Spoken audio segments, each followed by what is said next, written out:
Today, the topic word is grit. Hey everyone, welcome to XYZ Storytellers, a platform started by three people across generations X, Y, and Z, engaging in conversations in the spirit of increased empathy and understanding. Hi, I'm Erin, the millennial traveler and author. I'm an empath with a drive for connecting to others. I enjoy singing in the car, eating pints of ice cream, and hanging out with my cat, Gimbal. Hey, I'm Rich, the graybeard Gen Xer with 30 years in conference rooms or airplanes around the globe. I've also been a Little League coach and a family bus driver. This podcast is a way for me to have the types of conversations that just don't happen enough in my day-to-day life. And me, I'm Lily. I've always been very opinionated and I speak passionately about things no matter who I might be with at the time. I'm here to share my thoughts and get the perspectives of two other generations so I can grow and expand my understanding of the world around me. With XYZ Storytellers, our conversations aren't meant to be political, social, or even related to current events. We are just recording authentic conversations on a variety of topics, hoping they will resonate in some small way. Thanks for listening.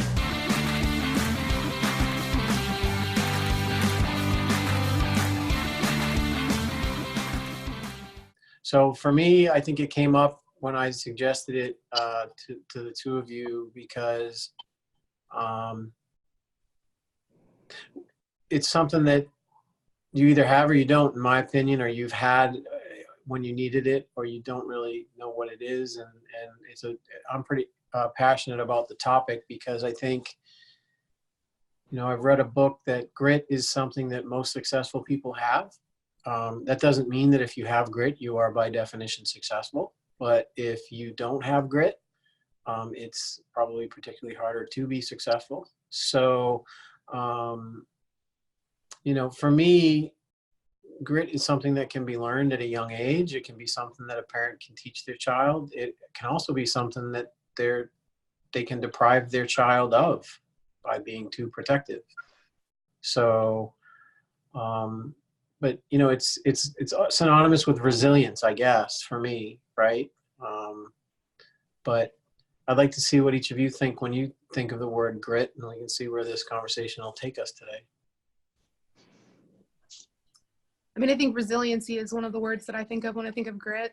I also think of, when I hear the word grit, I think of someone digging in their heels, for whatever reason that might be, whether it's in response to a problem, whether it's figuring out where to go from where you currently are. I think grit is a sense of determination to accomplish something, whether that's to convince someone of your opinion or get yourself to the point in life where you feel successful, which is another word that we've talked about, or happy, or have what you want and desire in life. But I do think that grit has to have that environment to develop and flourish, because if you've had everything handed to you your entire life, you're probably not going to have as much grit as someone who's really had to fight for what they need and what they want. At least that's how I kind of understand the word. And so facing adversity is one of the things that helps develop both the ability to show and practice grit, but also to recognize that in yourself. Because if you come to a moment of adversity and you throw up your hands and you walk away, recognizing what you do in that moment can then set the precedence for the next time that you face a problem. And I think so I think I'd like to know a little bit more about what you mean by you either have it or you don't, and whether that can be evolved throughout your life, or if you have to go through something major in order for that to start developing in your practice. Okay, I'll answer that question after Lily gets a chance to maybe share what her thoughts are about grit. Well, as you were talking about it, so when we first started this, I didn't really, I had an idea of what it meant, but it wasn't cemented in my head because I didn't want it to be wrong. So I was just listening to y'all talking it. I was talking about it actually the other day in my English class. We started talking about how adversity can develop character. And you started talking about adversity, so I was like, okay, I think that's right. And I was like, I don't know, maybe. But I was going to say, people that face hardships, whether it be, financially, physically, environmentally, it just develops such different character than someone who has had a different life. Because you don't necessarily have to fight for everything you have, because that's not how the world works. But, you just have to work a little bit harder, and you have to not give up when people are turning you down. And I don't know, I just thought of someone that's very hardworking and determined, I think, is the word that comes to my head when I think of it. Okay. Yeah. So for me, Aaron, to your question about whether you have it or you don't, I mean, I think first, as you were talking, each of you, there's determination, there's resilience, and then there's grit. And there's slightly different variations in my mind of the same thing. They all maybe the same root personality trait, if you will, or learned behavior. But, determination is one where you decide you're set out on a course and you're determined to get there and you're leaning into your direction, right? You've set a path and you're determined to get there, and you will hit bumps along the way. And so in that regard, there's some gritty behavior in there, but that's what, to me, determination is. I'm determined to get to a set path. Resilience, for me, someone who's resilient, I view resilience as something that shows up in the big moments. So someone that has lost a parent, or someone who has lost a job, and they've been resilient to be able to fight through that joblessness to get a job again. And so to me, resilience is you're able to deal with bigger challenges that are unplanned and unexpected in your everyday life. Grit, when you think about sand, you've seen those different analogies where someone says, oh, how many rocks can you fill in this jar? Is there any room for pebbles? And then is there any room for any sand? And you start to see, exactly how much you can fit in that glass. Well, to me, grit is the sand, is the small things. So to me, an example of grit would be, I'm a kid and I want to be on the football team, and I tried out and didn't make it, or I made it and I got benched, or I had a bad day of practice and something happened and I got, I went home that day and I didn't whine or complain, and I got back without really saying anything, and I went back at it tomorrow and I worked just as hard, if not harder. Grit is, person without grit. There's a person, you're driving to work and you get a flat tire, and you don't necessarily know how to change a flat tire. You may not have triple, but you're going to work the problem, right? You're going to say, well, I got to solve this problem because I got to get to work. You may be there late and you may take on, but in the moment it wasn't planned. It's not huge. A flat tire is not a monumental thing, but you quickly went from, oh crap, I have a flat tire, to, okay, I got to work the problem. If for a person that doesn't have grit, is someone who gets a flat tire and plays the role of a victim and says, oh, I just got to call my dad and I got to wait for my dad. And then it could go even further where you really don't have grit, is when the fact that you had a flat tire today threw your entire day off, and your entire day was just a mess because you didn't recover from that interruption in your day. And to me, it's that parenting style of how do you teach your kids to work through those issues, that allows you to learn grit. So an example would be, I've heard people say, my son can't get up to an alarm clock. Really? Yeah, he sets 3 of them and he doesn't wake up. How does he get to school? Well, I always have to go in after the 3rd one and I wake him up.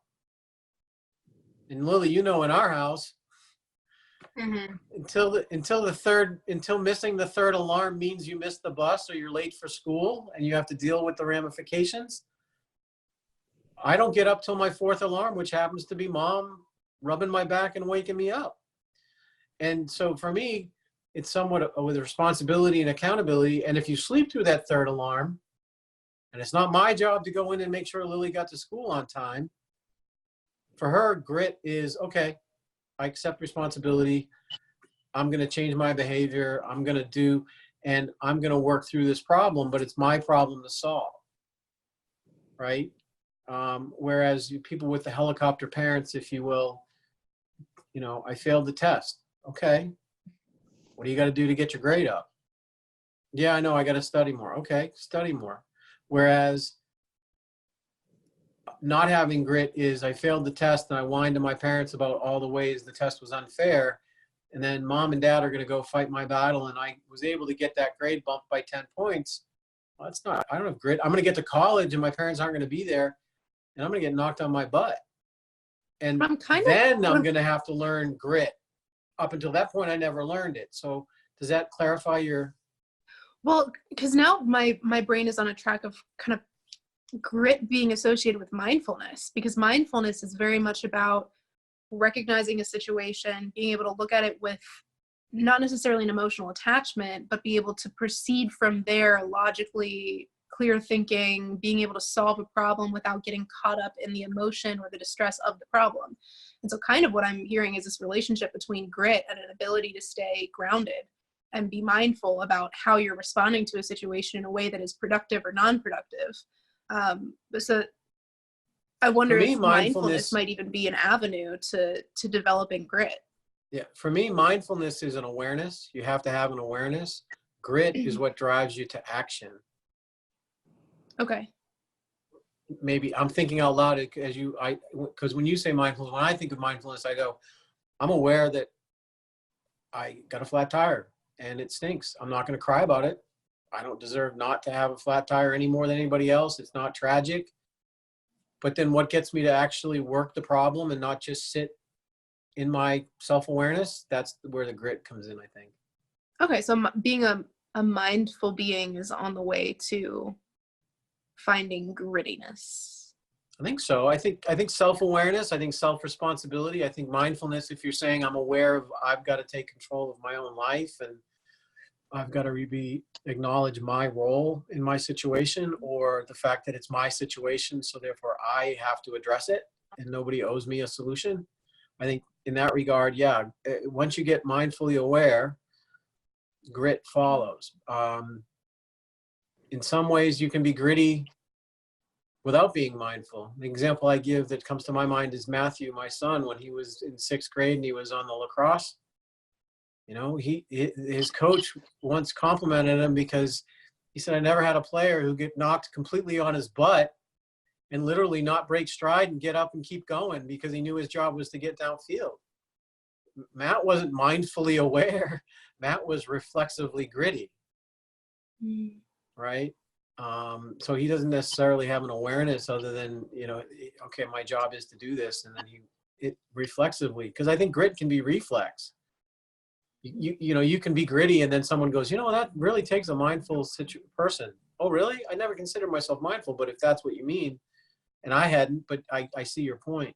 So Lily, what are your thoughts as we're kind of bouncing back and forth here?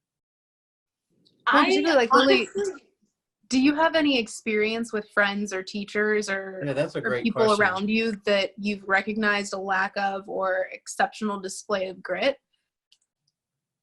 See, my definition of grit is just so jumbled in my head right now because y'all have so many different ideas and I don't know what I consider as grit or not. So it's very hard to determine who has grit and who doesn't. Okay, well, take a thread at a time, take a deep breath, and then walk us through your thinking, and maybe we can see if we can get rid of the jumble anyway. Okay. I understand what you're saying about the flat tire and how you don't, you just kind of accept it and then just move on and get it done and just go back to whatever you're doing. And I think it's just being more honest with yourself, not in a spiritual way, not like that, but sometimes people just don't want to admit when something's not a big deal because they've already reacted, you know what I mean?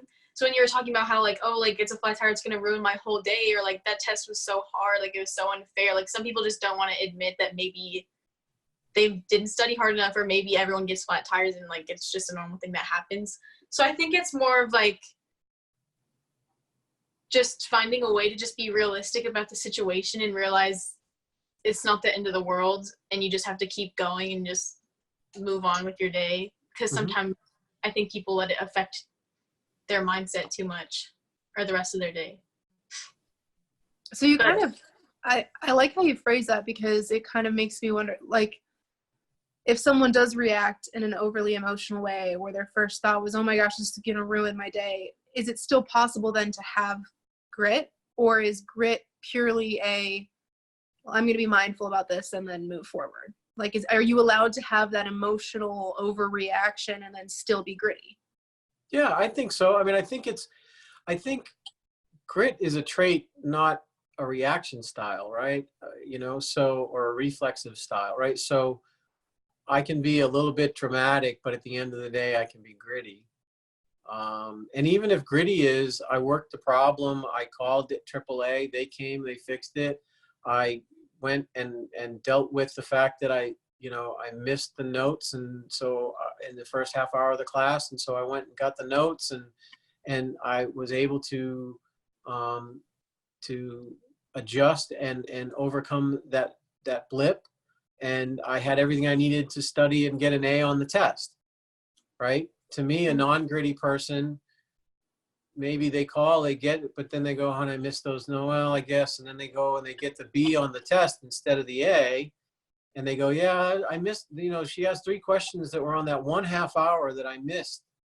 To me, a gritty person makes sure that they get what they need and they overcome it, kind of make themselves whole, if you will. And I guess that goes to the whole conversation about that I got into grit was grit is needed to be successful, right?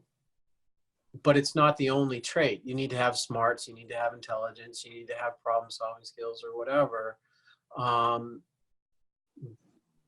But a smart person with no grit maybe gets a B and doesn't get whereas a person that's smart but with grit overcomes and makes themselves whole again. I don't know. So earlier you said something about acceptance, like accepting that you are part of the circumstance that you're in. Is acceptance of responsibility a necessity to have grit? Like, is that a part of grit, of taking responsibility? I think, I think self-sufficiency is a part of grit, right? Nobody owes you anything. And so I think if you're a business person and you don't have a clue how to market and the marketing in your business isn't going well, and you're like, okay, well, what am I going to do about that? I'm going to go and put my shoulder in and figure out how to market better or get help. And I can ask for help, but that's not always easy. But yeah, I think so. Because I think that then separates the difference between grit and just determination to me, because determination doesn't necessarily say whether or not you have to accept responsibility for the failures or the achievements. It's just kind of, I'm determined to get from point A to point B, but it doesn't necessarily matter what happens in between. Whereas grit, I'm now starting to understand a little bit more about. Grit is also accepting that you have a role in the outcome and that not everything is easily controlled in that circumstance. So I'm kind of formulating this picture of grit being something where you're mindful about your reaction to it or what steps to take from it, but also recognizing that what steps you take are your own and your own responsibility toward the outcome. So I think that's kind of clarifying what grit looks like. Yeah, and to kind of take an example, to also help me with my own, evolution of my understanding. So you could have 2 determined people that both get through high school basketball and they make it to Division 1A college basketball. You have to be a pretty determined person to get there. First year, they both blow out their ACL. Okay. The gritty person maybe is more quick to rebound from that devastating injury, and the determined person maybe comes back, but they're knocked off balance. They've never had to deal with hardship before. They're not willing to do the behind the scenes. They were determined to get there, and as long as things kind of always worked, and it doesn't mean that they didn't work their butt off and weren't tired at the end of practice, but they worked the machine and the machine worked in their favor. A determined person could succeed in that model. The gritty person overcomes the blown out knee. The determined person, maybe not so much, right? Mm-hmm. And the resilient person, maybe resilience is even bigger. Maybe the resilient person overcomes the fact that they blew out one knee one year and the other knee the second year. And man, that's some real resilience there. You got to have some grit to get through that, but to have it twice, that's really resilient. And maybe that's kind of that progression: determined, resilient, or determined, gritty, and resilient. Mm-hmm. But I think when you look at, until you knew you had to study for your tests and learn how to study in high school, and until you knew that if you failed a test, it was your problem to solve, and you had to be accountable and self-aware enough to make the changes, to your point, Lily, I think you made earlier, I don't think you've developed grit yet, because, it was either because you got straight A's without studying, or any test you didn't do well, mom came in and made it better and talked to the teacher and got accommodations made for you, right? Whereas, but I think for me, I saw a lot of people that had to work hard in high school. Their freshman year, they went and kicked butt. But a lot of people that never studied in high school and they hit their first exam that required study and stuff, they got knocked on their butt, and some of them never recovered. I think the person that gets knocked on their butt and recovers is gritty. The person that doesn't isn't. The guy that has to drop out because he's like, I just never learned how to learn. So that kind of what you said about like the word accommodation made me think of, in high school, I had chronic pain, and one of the medications that I was on, it was called Topamax, but the actual nickname for it is Dopamax, because it just dumbs you out. Like my long-term memory suffered greatly or my short-term memory, sorry. Oh, that was a great mess up.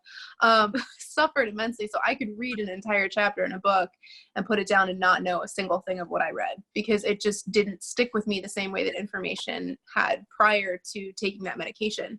And so I had to develop different ways of learning and remembering information, particularly with things like history that just go over my head anyways. I've never been good with names, dates, and wars and places, and just the very factual chunks of history just don't stick with me as much as the emotional power of social history, or things that are more of a deeper conversation rather than a simple fact. And so it really took a lot of effort for me, and I had to have a lot of different test accommodations, like extra time and having a little study card, because my brain didn't want to remember the information in that way. So well, be careful. I want to interject.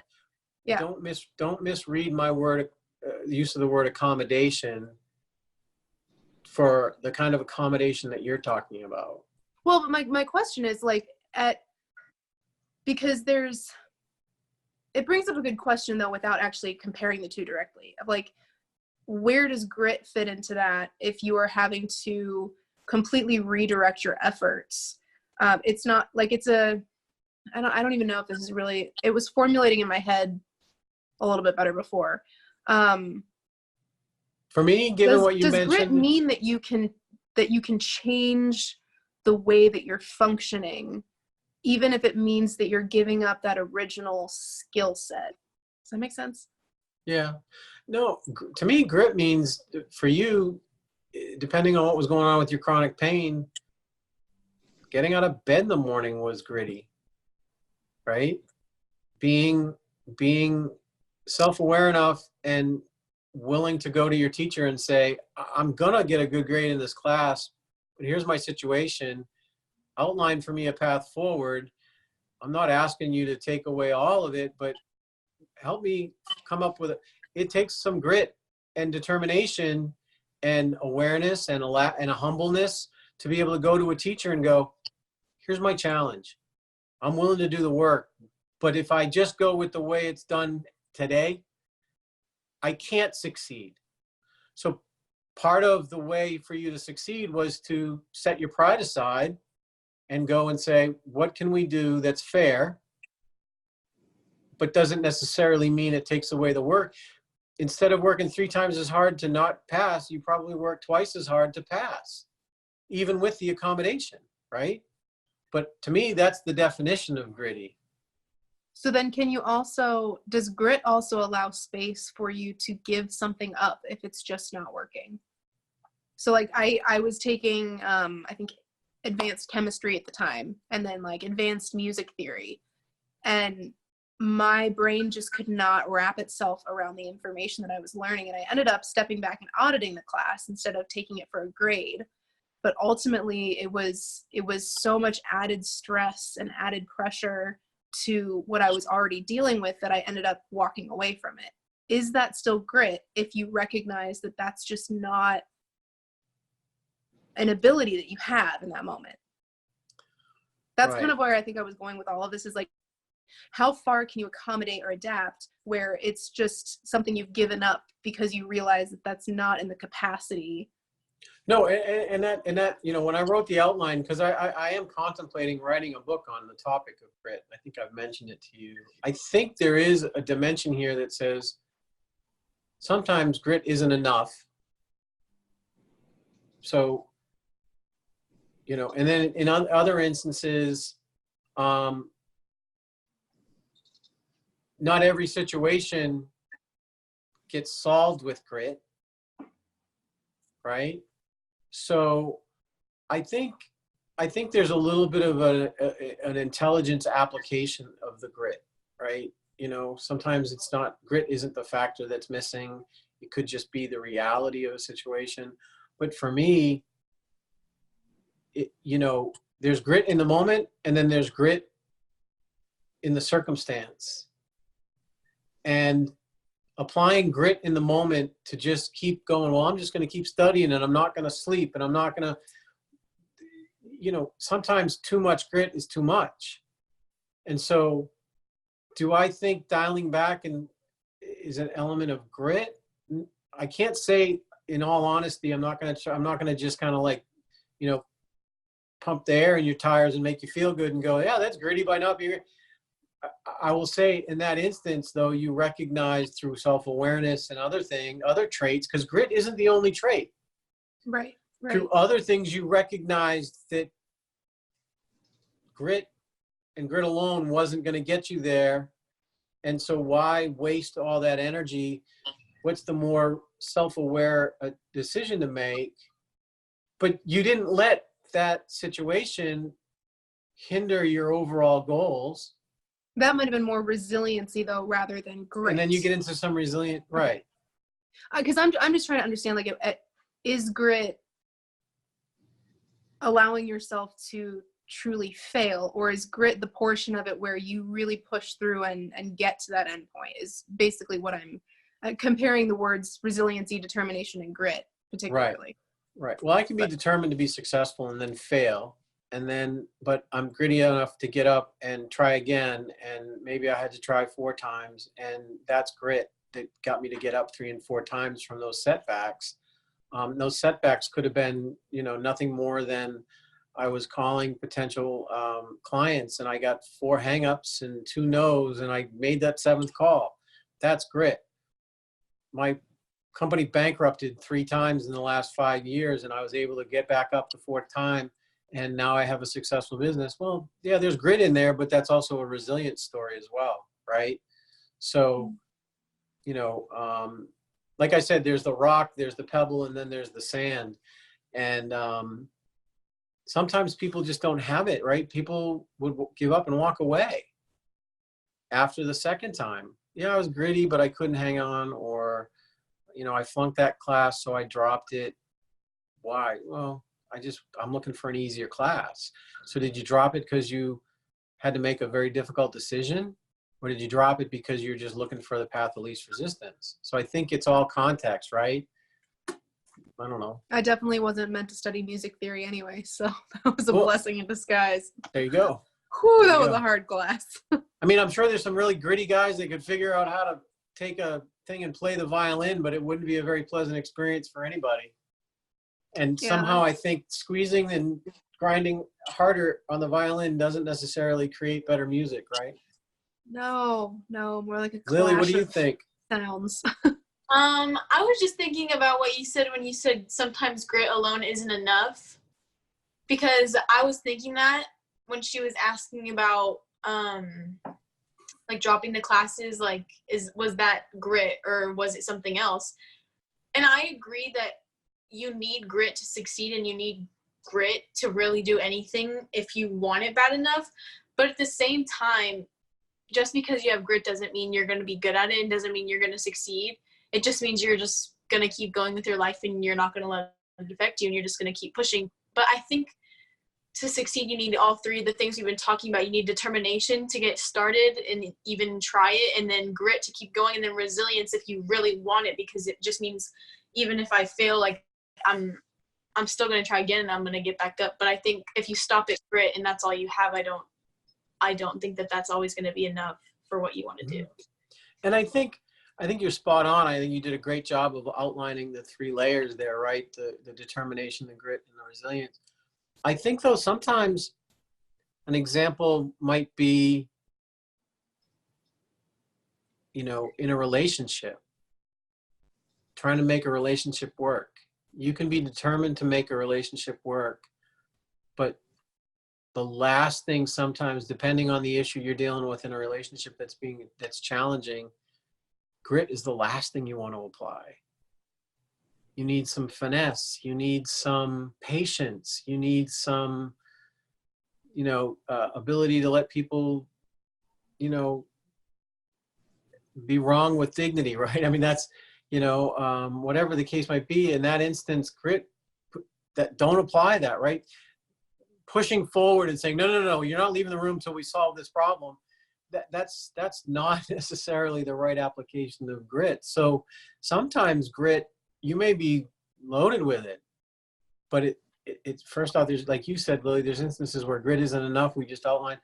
Sometimes no grit is needed, and sometimes it's knowing when to apply it. I think in the relationship aspect, it would almost be, determination sounds weird in that context, but I understand the general concept of it. But then there's a place where empathy. For 25 years yet. Fair. But then there's that place where empathy has to come in. And then maybe the grit is collectively formulated. So it's both of you being gritty about the situation that you're working through, but it's not an individual. Because if you have an individual grit, then I feel like grit in the context that we've been talking about is more self-motivated than for the motivation of others. And so when I think about the word grit, then I think about one person kind of succeeding more or winning or coming out on top. And so I think in the relationship context, you would both need to have this sense of mutual grit. I'm gonna make a t-shirt, mutual grit. Mutual grit. And then that gets you towards the area where you can be resilient if something really, really tragic happens, loss of a family member or something, or fire, I don't know. But then, so from the point of grit to resiliency, you have to be in on that together. And if you're not, then it's one person over the other, and it's not going to work well, at least from where I'm understanding this. Yeah. I mean, and how you apply the grit, right? The grit that gets you from being stranded in the forest in a winter storm, and you got to really just kind of just push through to get to the end of that trailhead, and the way that you internalize it and it manifests is completely different from, okay, we've tried this conversation 3 times in the last 2 weeks, and each time they didn't end well, but we need to have this conversation a 4th time, and I'm going to change the way I do it. That goes to that awareness that you mentioned. I'm gonna be willing to, but I'm gonna keep pushing hard. But to your point, it's not just I'm gonna lock somebody in a room and say we're not leaving until this is done, right? But it does take some grit, because it could be a very relatively minor thing. Resilience I reserve for major events, right? Grit is I'm willing to show up, and I'm willing to do the work, right? But to your point, in a relationship, that other person needs to show up. The analogy I use is it's a bad analogy as we're talking about relationships, but it's like trying to punch a balloon, right? It's like you've got a helium balloon and you hit it, and it's like there's nothing there. It's not until you actually have something pushing back that you can feel like okay, I can work with this, right? But if there's nothing there, if the person on the other side has no grit, they just kind of go, okay, or I give up, or this will never get better. Well, it's like sandpaper, right? You can't, sandpaper doesn't work if the piece of wood just floats when you push on it.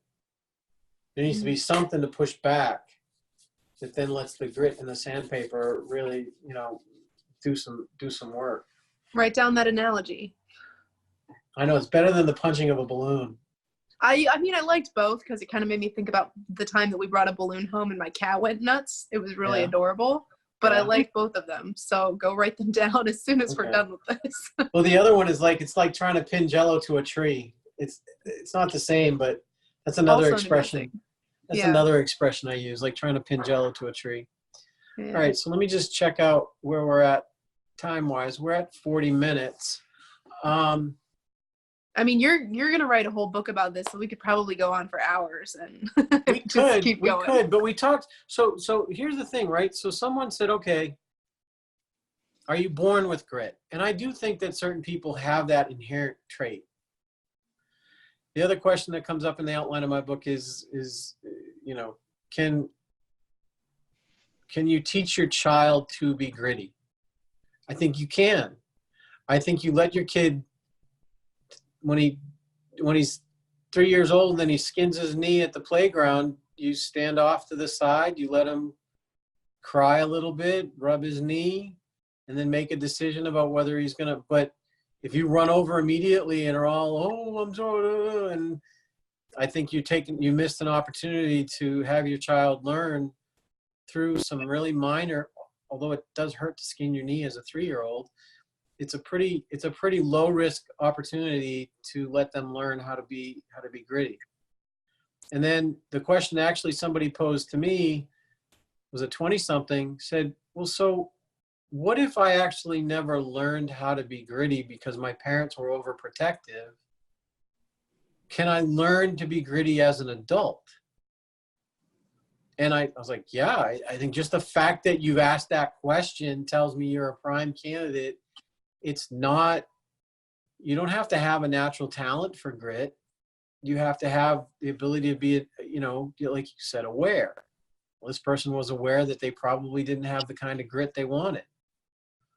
Okay, well, how did you recognize that? Well, I've given up on a couple of things. And when you're telling me that grit is what helps people succeed, was grit what I needed to get me to keep trying and not give up? I think you got all the pieces right there to be able to become gritty. Will you have to learn on more adult topics and it's not inherently in you because you've learned from a young age? Yeah, I mean, Lily, you've been responsible for your own report card since you were 8th grade. Right? Yeah. I haven't asked you about whether you've done your homework in at least 2 years. And to me, that absentee parenting in that regard, in those low risk areas, that's how you learn to be gritty and realize I'm taking accountability. I'm responsible for my grades. So it's like knowing what you have ownership of, knowing what you can impact. Mm-hmm. And, once you have that, the determination, you need that to want to be able to push. Because if you're not determined to go and become a musician, you can be the grittiest person in the world, but I don't know, there's nothing that's driving me in that direction. But if I want to become a basketball player and I start down that path and I hit some resistance, grittiness is going to get me onto that varsity team. And resilience is going to get me through 3 major injuries in my 8-year career or whatever. Then what else we talked about, is grit always needed or appropriate? Yeah, I don't think it is. I think in a relationship, grit, determination is, but not grit. Is too much grit. Can you have too much grit into a situation? Again, I think it's a slightly different variation of that same thing. I'm trying to think of an example or a metaphor or whatever, but.